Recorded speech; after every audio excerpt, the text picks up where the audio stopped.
Okay, I want you to stop scrolling for a moment. Can you do that? Because what is happening in Middle East right now is not just a political crisis. It's not just about missiles. It's not just about drone. It's not just about oil. It is about something much closer to your business. That is flights, energy, travel confidence. And if you are in tourism, especially inbound tourism in Asia, this crisis may affect your bookings much sooner than you think. Not because the war is near you, but because the modern travel economy is connected in ways most people never see. So let me explain something most tourism players rarely think about. There's a narrow stretch of water in the Middle East called the Straits of Hormuz. You see that? Yeah, Strait of Hormuz. Just a small passage between Iran and Oman. Yet, every day, about 20 million barrels of oil pass through it. See, nearly 1/5 of the world's oil supply. And most of that oil flows to Asia. China, India, Japan, South Korea, and the entire ASEAN manufacturing economy. So now think about tourism. Tourism depends on something very simple. That is affordable flights. Flights depend on fuel. Fuel depends on oil.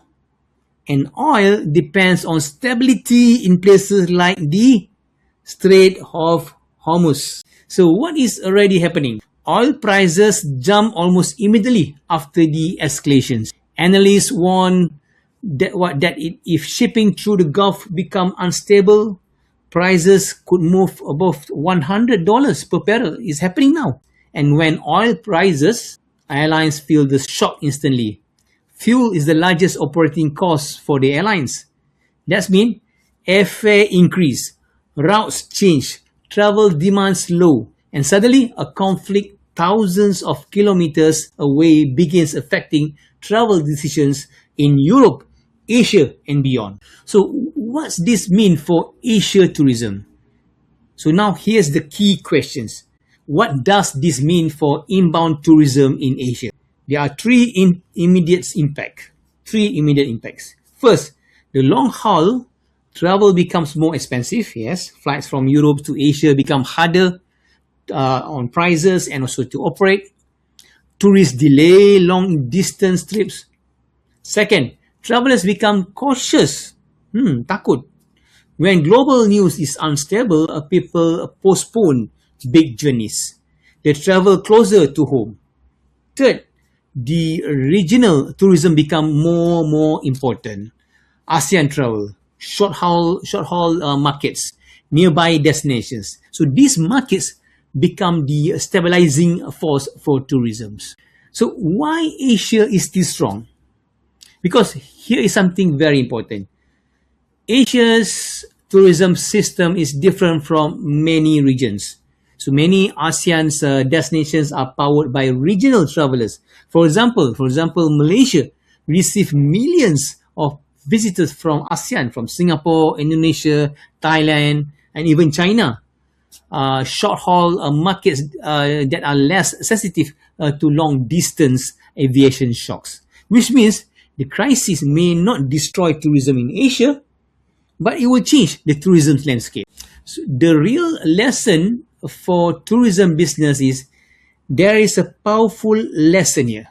Yes, for decades, global tourism assumed the world will remain stable. Flights will be cheap, energy will be predictable, travel corridors will remain open, but the world is changing. Energy shocks, geopolitical tensions, and supply chain disruptions. So these are becoming part of the new normal in tourism. And in this new environment, tourism business must become more adaptive. So this is where technology becomes critical. So when travelers feel uncertain, they ask more questions. Is the flights reliable? Can I change my booking? Do I get refunds if anything happens? What if the situation changes? Are there alternatives? If your business cannot respond quickly, the traveler moves on. But if you use AI tools, smart booking platform, and real-life communications, you remove the hesitations and you build confidence. And confidence is the most valuable currency in tourism.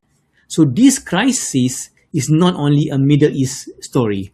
It is a story about how interconnected the world really is.